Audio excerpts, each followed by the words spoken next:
Hello. What we're going to do in this video is review some of the story problems from Chapter 7 talking about systems of linear inequalities. So what we'll do is go through two examples where we're just going to write two equations, or we're going to write a system of inequalities in standard form or slope-intercept form, and graph the system, identify a solution to the system, and what it means in context of the problem. So let's kind of roll into this. Sarah is selling bracelets and necklaces to raise money for a school club. She's selling bracelets for $3, necklaces for $5. She has enough materials for 100 items and is hoping to make at least $400.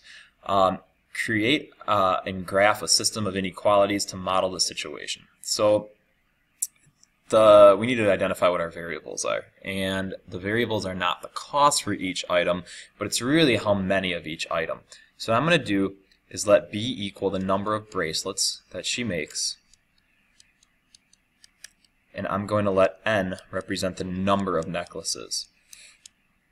And when we talk about a system of inequalities, we're going to talk about how many of each of these and then how much money it'll earn her, and we'll look for that double shaded region. So the first inequality, let's take a look at the number of bracelets and the number of necklaces. We know that she has enough material for 100 items.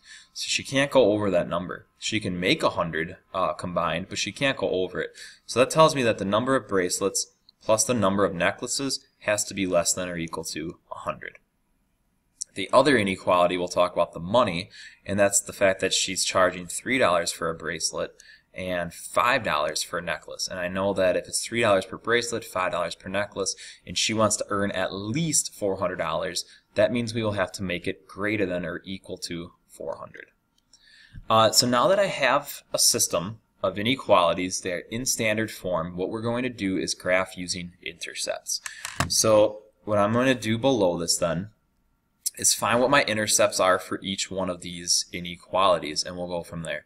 I'll take this first one, assume that she sells no necklaces. That means the maximum amount of bracelets that she could make would be less than or equal to 100. And then what if she sold 0 bracelets? Well, that means the number of necklaces would be less than or equal to 100. In terms of money, if she sells 0 bracelets, or I'm sorry, 0 necklaces, we'll start there. 0 necklaces, how many bracelets would she need to sell to get over $400, or to make the $400? So I'm going to take 400 and we're going to divide by 3, and she would need 133, well, it says 0.3. She would need 133 bracelets to make at least $400 if she's selling no necklaces. But the problem with that is that she can only make 100 items. So she's going to need to make a little bit of both here. Let's see how many necklaces she would need to sell to make the $400. So I'm going to take 5n and set that greater than or equal to 400, and then we'll divide that out. So 400 divided by the 5 is going to come out to 80, which means if she sold at least 80 necklaces, she would make the $400, and she would actually be under 100 items. So now that I have my 4 intercepts, I want to come up with a good scale for my graph, and let's make sure we can fit all 4 of these numbers on there. So what I'm going to do is count by 20s, and I'm going to go all the way past 133. So I'm going to go down here. We'll say it's 20, 40, 60, 80, 1, and then 120, and then I'll put 140 all the way over here. So indicate what my scale is. 20, 40, 60, 80, 100 would be here.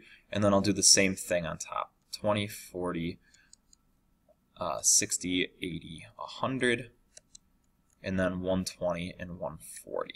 And I'll label these. I'll let bracelets, or the number of bracelets will be down here. And then the number of necklaces that she's making will be up here. And we'll graph this using intercepts. So I'm going to take a look at these two intercepts first. Let's go on each axis to where 100 would be. And once you have your 2 points, you can connect the dots. And since that says less than or equal to, I'm going to want to shade below that. And then we'll go to the other one. With this one, we're going to where B is 133. So that's going to be, again, we're counting by 20. So 100, there's 120, here's 140. So 133 is going to be somewhere right about there for bracelets. And then the necklace number was at 80. So that's going to be right about there. And once you have those 2 points, I'm going to connect those, and then we'll shade everything above that. So that's going to be everything in this total region up here. So we're looking for the double shaded part. We're always looking for that with a system of inequalities. You're looking for where you have both of your the shaded areas occurring. So it looks like my double shaded region is actually just this little part right here. And what we want to do is find out a good combination of these things that she's going to make that would fit in there. So I'm going to try to find an example of one. Let's say I went and did 10, or she made 10 bracelets, and I went all the way up here to about, let's say I did 85 necklaces. So let's say 10 bracelets and 85 necklaces. And let's see if that works. So I'm going to test the point 10 and then 85. And it has to work, it has to satisfy both of these inequalities in order to be considered a solution. So I'm going to do all my work down here. So first thing is to make sure she has enough materials to make all the bracelets necessary, and necklaces. So the first inequality is b plus n is less than or equal to 100. So if I take 10 plus 85, is that less than or equal to 100? So 10 plus 85 is 95, which means that if she did 10 bracelets and 85 necklaces, she would have a total of 95 items. So that is less than 100, so she has enough materials, but we need to make sure it earns her enough money. So she's charging $3 per bracelet and $5 for a necklace. So $3 per bracelet plus $5 per necklace, and I want to make sure that is greater than or equal to the $400 that she wants to earn. So 3 times the 10 makes $30 on the bracelets, and then I'm going to take 85 times 5, and that comes out to $425, and I want to make sure she can meet her goal. So when you add these two quantities together, you'll get $455, which is greater than or equal to 400. So I'm going to write my final answer down here then. If Sarah sells 10 bracelets and 85 necklaces, this is really ugly writing, she will make 95 items and earn $455. So that is under her number of items, so she has the materials. It's over the amount that she wanted to make, so that is a solution since it satisfies both of those inequalities. And then the other problem. Latoya is selling a bunch of her old CDs and DVDs. Her goal is to sell at least 50 of her items and earn at least $200. So she's selling CDs for $3.50 and then the DVDs for $5. So selling some cheap used stuff. I'll create and graph a system of inequalities to model the situation. And then I even go on to say, what does the point 2035 mean in context, and is it a solution to her system? So let's first define the variables here. I already know what the cost of each item is, but we don't know the number of the items that she's selling. So I'm going to let C equal the number of CDs she sells, and I'm going to let D represent the number of DVDs. And we'll write a system then.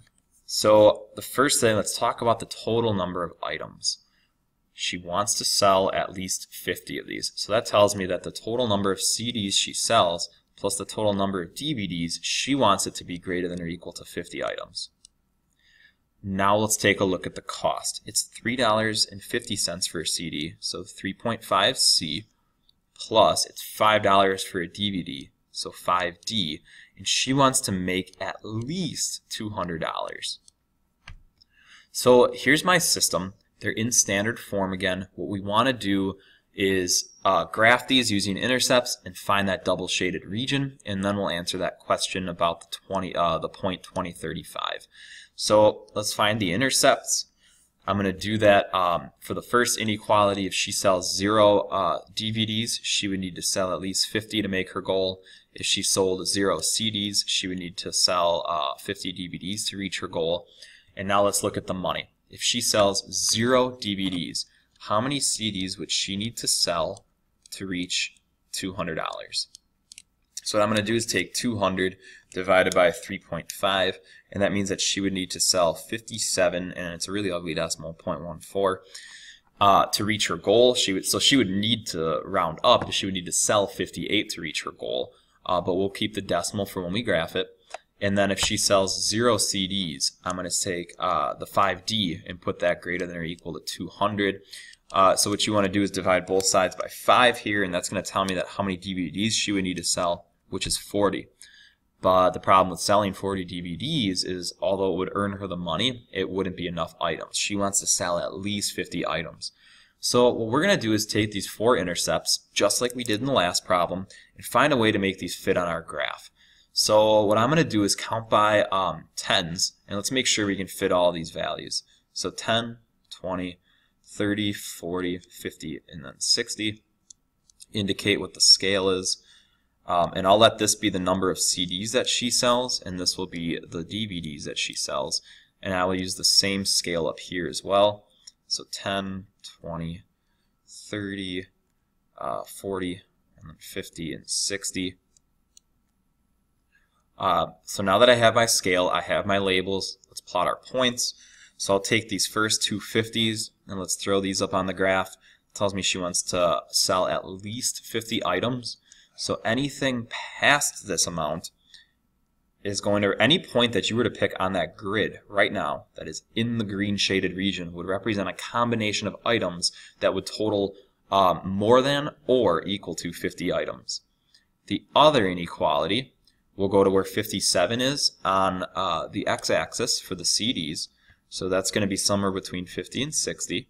And then I'll go to where 40 is for the DVDs, and that'll be down here. And we'll look for that crisscross as well. So here, my 2 points. I'm going to go back. I'm going to shade that. And that's going to look something like this. So we're looking for that double shaded region at the end of this problem. So what I'm going to do is shade all of this stuff. So notice that our shaded region is not just between 2 lines, but it's actually on the outside of these 2 lines. And the reason for that is that both of our inequalities, if you notice, both of the inequalities are the same. They're both greater than or equal to inequalities. So what we're assuming here is that she has an unlimited number of CDs and DVDs, which I could change that real fast and say, well, suppose she only had 120 DVDs, and then we could graph where that would be, but that would add a third inequality. I don't want to do that. So we'll stick with this, which has our graph. We have our solution. We have our double shaded region. Now let's answer this. What does the point 20, 35 mean in context of the problem, and is it a solution to the system? So I'm going to do that down here.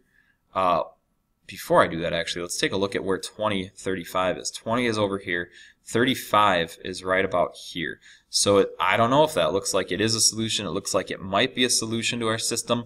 But if I can't tell from the graph, let's do it using algebra. So what I'm going to do is first tell, or let's assume what 2035 means. 20 represents the number of CDs that she would sell, and 35 would represent the number of DVDs. So let's first check and see if she meets the requirement for the number of items, and that's this first inequality. C plus D is greater than or equal to 50. So if I take 20 plus 35, I want to know if that's greater than or equal to 50 items, which it is. 55 items would be greater than or equal to 50. So it satisfies that she meets her goal of selling 50 items, but she also wants to earn this $200. So if she's selling CDs for $3.50, she's selling DVDs for $5. I want to know if that's going to be greater than or equal to 200. So again, I'm substituting 20 in for CDs, 35 in for DVDs. So in the calculator, I'm going to take 3.5 times 20, and that's going to give me 70. So she would earn $70 from selling the CDs, and then $175 from just selling DVDs. So when you add these two quantities together, you're going to end up with 245, which is greater than or equal to $200. So what this means is that if she were to sell 20 CDs and 35 DVDs, she would meet her goal of selling 50 items because she would have sold 55 items, and she also meets her goal of breaking $200 because she sold $245 worth of items. So that point is a solution to the system.